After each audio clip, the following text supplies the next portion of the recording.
حضرت مالک بن دینار فرماتے میں نے 60 حج کیے. ایک حج کے موقع پر میں نے بڑا رش دیکھا, لاکھوں کا اجتماع ہوا.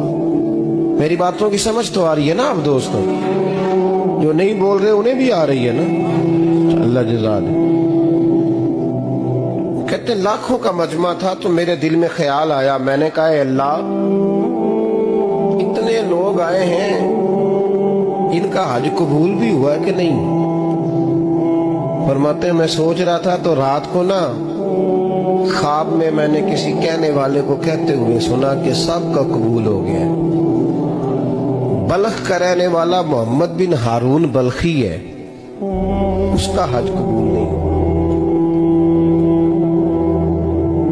فرماتے ہیں شہروں کے علیحدہ علیحدہ خیمے لگتے تھے. اب بھی آپ حج کرنے جائیں تو پاکستانیوں کی رہائشیں علیحدہ ہوتی ہیں, انڈین کی علیحدہ, بنگلہ دیش کے علیحدہ, مصری, یمنی, سب لوگ علیحدہ علیحدہ رہائشیں ہوتی ہیں, جھنڈے لگے ہوتے ہیں ملکوں کے. کہتے ہیں میں نے سویرے اٹھ کے ڈھونڈنا شروع کر دیا, ڈھونڈتا ہوں وہ بندہ ملے. کہتے ہیں جہاں بلخ شہر کے لوگ رہتے تھے وہاں چلا گیا تو میں نے لوگوں سے پوچھا تم میں محمد بن ہارون بلخی کون ہے؟ لوگ کہنے لگے وہ تو بڑا نیک آدمی ہے, پرہیزگار ہے, بڑے بولے بالے, بڑے اللہ والے, ریاض آپ کو بس ہم ہی جانتے ہیں, وہ تو بڑا نیک ہے, پرہیزگار آدمی. میں نے کہا اچھا کہاں ہے؟ انہوں نے کہا پہاڑ کے پیچھے اس نے خیمہ لگایا ہوا ہے, ساری رات عبادت کرتا ہے, سارا دن روزہ رکھتا ہے, قائم اللیل ہے, صائم الدہر ہے. کیا بات؟ فرماتے ہیں میں ان لوگوں کی بات سن کے حیران ہو گیا کہ مجھے کیا بتایا گیا, یہ کیا کہہ رہے ہیں؟ فرماتے ہیں میں پہاڑ کے پیچھے گیا. حضرت مالک بن دینار علیہ رحمہ فرماتے ہیں جب میں وہاں پہنچا تو میں نے اس شخص کو مصلی پہ بیٹھے دیکھا. کثرت عبادت کے آثار اس کے وجود پر نظر آ رہے, سیدھا بازو اس کا کٹا ہوا تھا. فرماتے 2 رکعتیں مکمل کر کے نا میں نے اس سے السلام علیکم کہا تو مجھے کہنے لگا وعلیکم السلام, آپ مالک بن دینار ہیں؟ میں نے کہا بڑی اس کی فراست ہے. فرماتے پھر اس نے ٹھنڈی سانس لی, کہنے لگا آپ کو خواب آئی ہوگی کہ میرا حج قبول نہیں. فرماتے مجھ پر اور بجلی گری کہ کیا کہہ رہا. میں نے کہا یار لوگ بھی تیری تعریف کر رہے ہیں اور تیری بصیرت بھی بڑی ہے, تو یہ ماجرا کیا ہے؟ کہنے لگا آپ نہ پوچھیں.